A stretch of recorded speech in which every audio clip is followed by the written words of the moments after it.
Hello everyone, I'm Dr. Sarbahe. In this presentation, I'm going to give you an idea about the approach to a multi-slice CT coronary angiogram.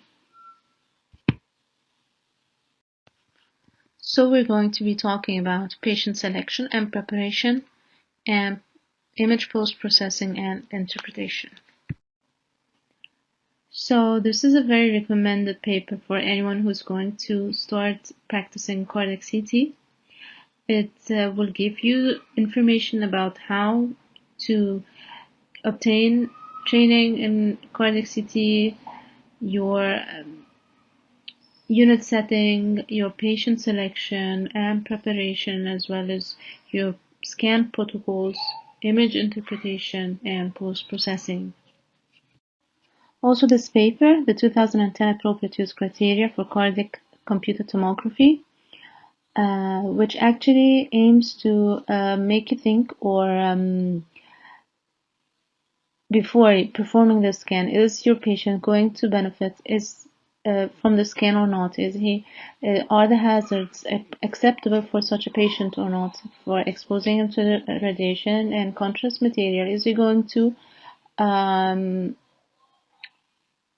achieve good results that would ultimately change his management plan or affect his management plan? So when we mention patient selection, it is actually aiming to get a good scan, a good quality scan that would actually give you images that are of diagnostic quality. So first of all, you need to acquire clinical history and see, is this patient meeting the appropriate use criteria for cardiac CT or not? Is he able to lie flat comfortably or not? Because if he's not going to lie flat for the duration of the scan, this will affect the quality of your images. And also, is he able to hold his breath the duration of the scan, the whole duration of the scan, or not, as instructed by the machine or not? Because also this would affect your image quality. And also you have to exclude any contraindications for the contrast use or medications used. And also your patient should be able to lift his arms above his head, because this having his arms beside him actually may affect the image quality as well. So in some instances this is not applicable, so you have to consider, are you going to proceed with the scan or not? Because not all your patients are textbook patients. Sometimes you have to balance all your skills and techniques and everything in order to give your patient the best results. Also, you have to exclude severe obesity, because this also affects your scan and your image quality, and it can lead to non-diagnostic images. Also, ensure adequate IV access, because we need relatively large port cannulas, because we actually inject patients at high flow rate. So usually your patients, especially Egyptian patients, are not of the small size, so the 4 cc rate is not going to give you diagnostic images. So in larger patients, higher BMI, you need a high flow rate, So basically you will need the 5 cc injection rate, but mostly the 5.5 and 6 cc will be your rate of injection. Sometimes in some institutions they even inject at 7 cc with a rate of 7 cc. So you have to consider this. Your vein, the vein chosen, and the cannula should be able to adapt to such a high flow and high pressure of injection. Then, as you will see, the first thing that we do, the first images after the topogram, are the calcium score images. And if we have a high calcium score, then most likely the accuracy of your scan is not going to be good due to the excessive calcifications. So, considering patient preparation, the patient should be NPO for 2 to 4 hours, depending on the protocol of your institute. Nephrotoxic drugs should be held. The serum creatinine should be checked, and adequate hydration should be recommended. If the patient reports a previous allergic reaction, then pre-medications should be used, depending on the protocol of your institute. As well, if the patient reports anaphylaxis, then you should advise him not to perform the scan. The heart rate is very crucial for image quality, so we need to control heart rate even if you're using new generation scanners, because the more the heart rate is controlled, the better are the images. So we can use beta blockers, calcium channel blockers, whatever medications that you have in your institute, depending on your patient's case. And for example, in patients with contraindications to beta blockers, ivabradine can also be used. So let's start with case number 1. This is a 36-year-old male patient. He works as a nurse. He complains of dizziness and loss of postural tone. This was followed by chest pain awakening him from sleep, and then another attack of pre-syncope. He was admitted to the CCU. In the CCU, his cardiac enzymes were than normal, and there were no significant ECG changes. So, first question, what is the patient's pre-test probability? So, our patient is 36-year-old male patient. So here we have the first row. Okay, so less than 39, sex is men. Then he has typical chest pain, so he is at intermediate risk, as we can see. Second question is it appropriate to perform the study? So let's check. Here we have our patient meets number 6. So we have acute symptoms with a pre-test probability of coronary artery disease of which is intermediate, and we have normal ECG and normal cardiac biomarkers. So at this point it is appropriate to perform the scan for him.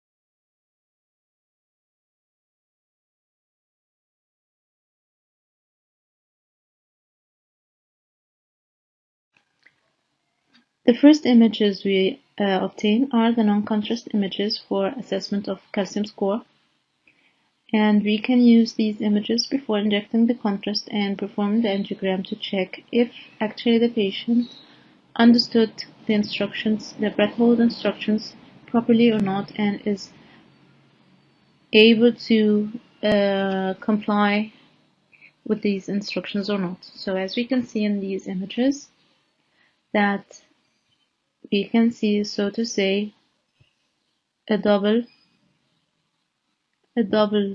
contour at the cardiac border. This means that this patient actually was not able to hold his breath properly as instructed. So we need to go back and instruct him again and train him before performing the angiogram.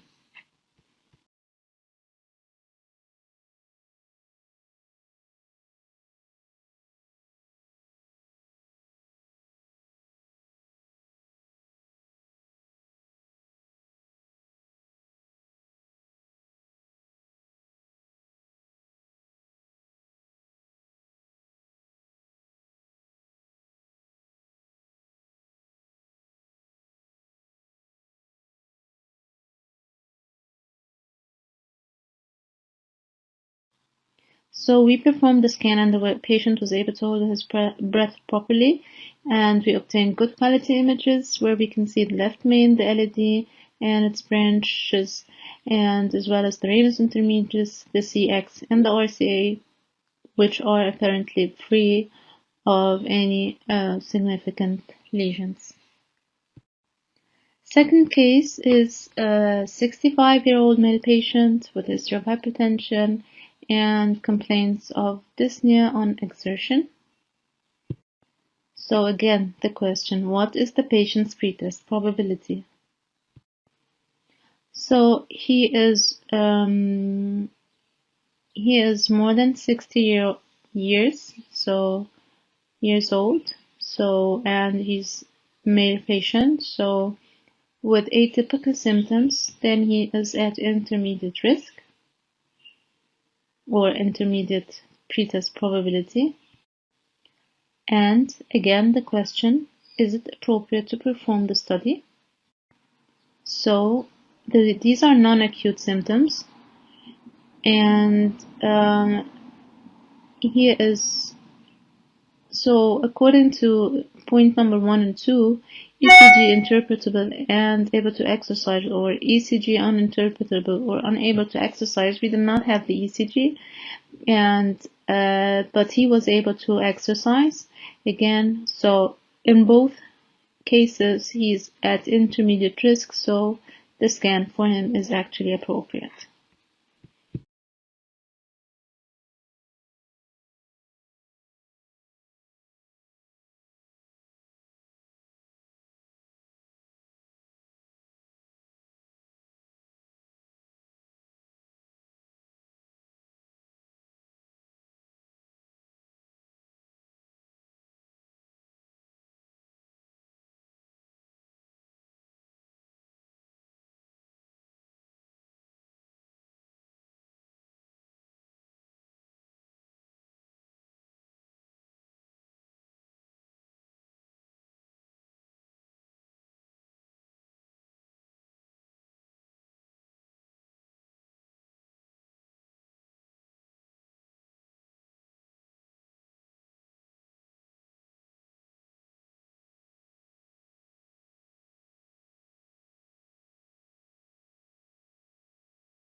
When we obtained our calcium score images, we found that we have dense calcifications along the course of the coronary arteries, especially at the territory of the LED. And here you can see the left main calcification,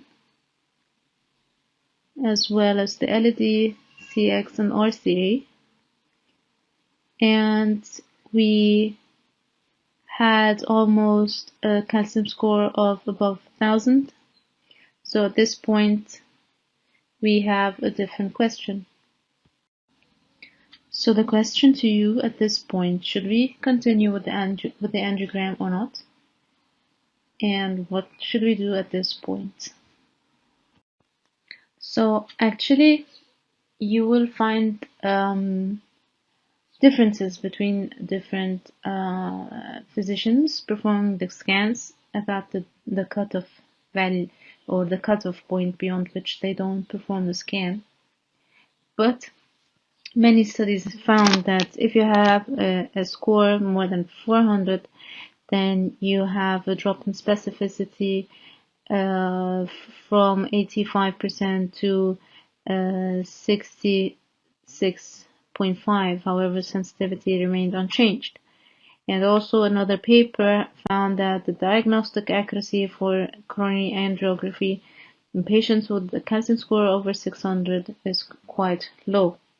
So as you can see, there's no cutoff point, but again, it depends on multiple factors. So if you have a score that is more than 600, and the distribution, you can see that it's So along the course of the vessel, along the wall of the vessel, if you can decide this, you might choose to perform the scan.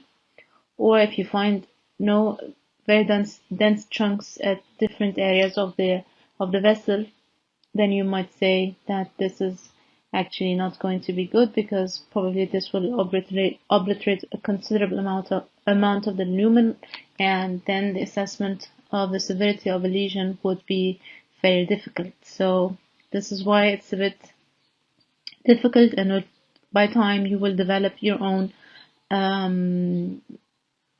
so to say cutoff point, or as said, it depends on the distribution as well.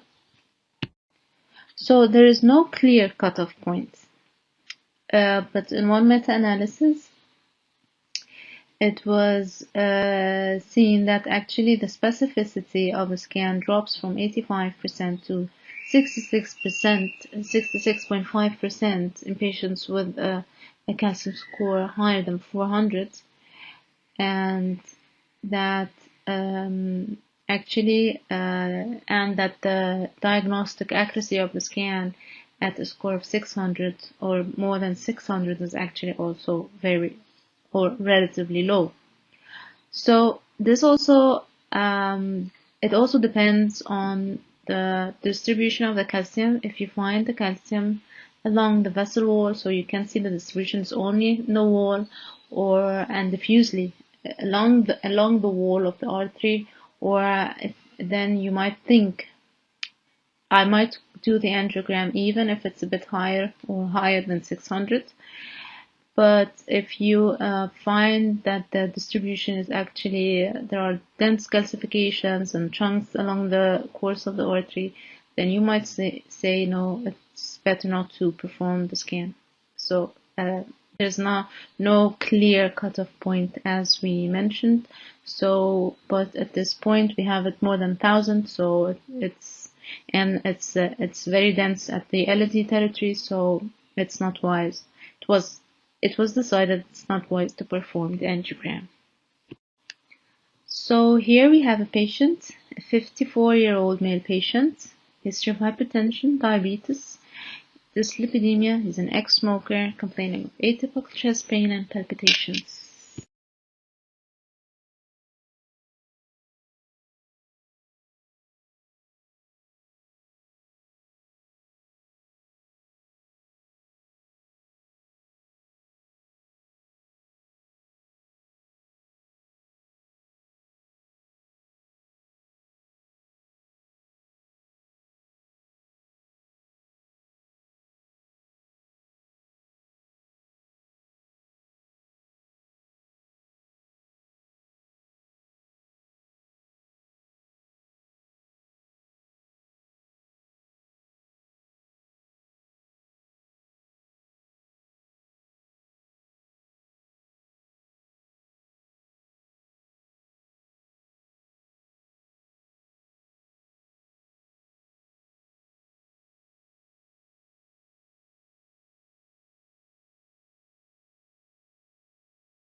When we performed the scan, we could find the following. Here are the axial images. We see the left main, some mild plaque at the ostium, and the LAD is apparently free of significant lesions. But if you check the ramus intermedius, you see that it's diffusely or faintly opacified after its origin. And if you check the CX, you can find that actually the second OM branch at its very proximal part is less opacified than the rest of the CX, which is indicative of a significant lesion. And the RCA also appears to be free of significant lesions. We will see them also in the different views other than the axial view. So here in the coronal view, you see it very well as well. And see the second OM and the proximal part, the very ostium. At the ostium, it's less opacified even than its distal part, than the distal part of the second OM. So not only the CX, it's less opacified, but also the distal part is better opacified than the proximal or ostium of the CX. And as you can see here, the diffuse disease of the ramus intermedius. This case actually is interesting not because of the findings or the history, but because of what happened during the scan. So this is a 40-year-old male patient. He's a smoker and he's complaining of chest pain.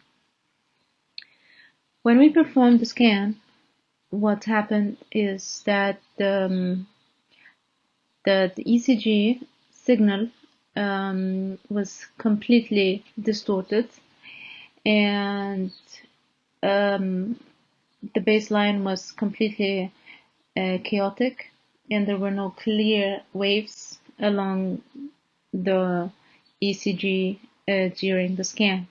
So these are the images that we got after doing the reconstruction. So when we look at the scan, we can find that the left system is of adequate quality, acceptable quality. However, the right system suffers from considerable motion artifact. So the question now, would you repeat the scan, or would you have any solutions where we can fix the RCA? So when we perform the reconstructions, these are the images that we obtained. We could see the left system is of adequate quality, but the RCA suffers from significant motion artifacts.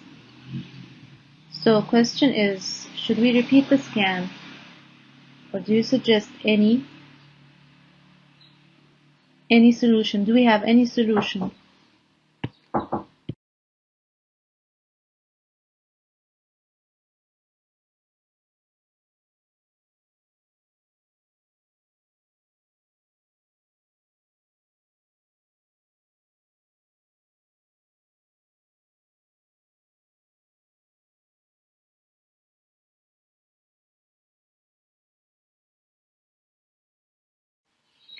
So what we did is we made some ECG editing, and this was sufficient to obtain adequate images for the RCA and the whole arteries without motion artifact, and therefore the scan was not repeated. So let's move to case number 5. This is a 50-year-old male patient. He gives history of dyslipidemia. He's a smoker and he is known to have ischemic heart disease with previous PCI to the RCA with a known diameter of 3 millimeters, around 3 millimeters. So do you think it's appropriate to perform the study? So when we check here the table for risk assessment, post-revascularization, PCI or CABG, our patient is symptomatic and his stent is actually 3 millimeters or larger. So here the indication is uncertain. And since this was the decision made by his treating physician, we decided to proceed with a scan.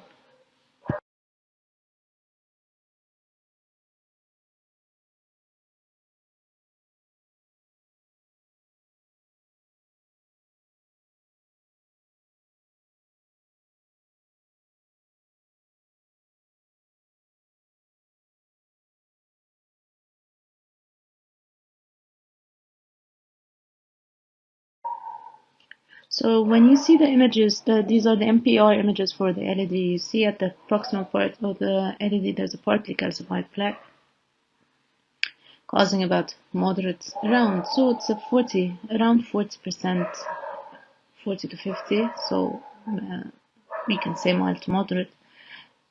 But the mid segment actually shows another lesion which shows dense calcification. However, following the calcification, you cannot assess through the calcification, but following the calcification, there is luminal narrowing, which we could say is around 60 to 70%. So if we take 70% to be significant, uh, so this is what we found in the LED.